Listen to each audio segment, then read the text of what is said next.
Hello mga suki, flex ko lang yung bago kong plant rack nagawa ni Father.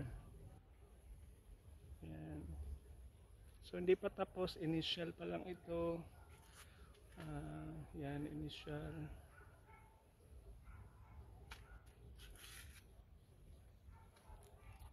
Kailangan ko mag-set up dito kasi dun sa lalagyan nila dati sa baba walang araw, so walang sunlight. Kaya dito ko sila ilipat. So matatagal na ito mga plants, mga cactus and succulents. Yan. So gawa ng father ko.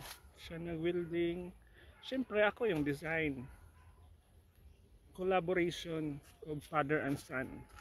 Then ito yung dating ginawa niya. Naka UV sheet siya. Kaya ang taba ng mga cactus.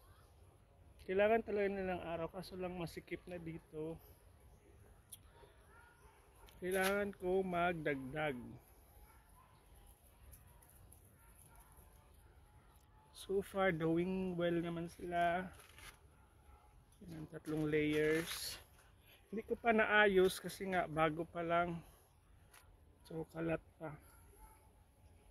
Tapos may pinagawa ako doon sa may tangke banda, mga 3 yung layers.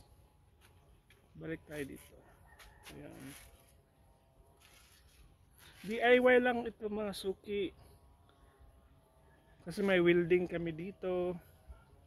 Kaya ganun.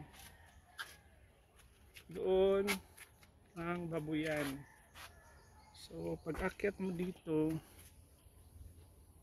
kitang kita mo sila. Morning. Yan. Diba ang ganda? Ang ganda-ganda. Yan. Love my plant rack today. Magkano kaya bayad ko nito? So yun lang mga suki ang update ko sa plant rack.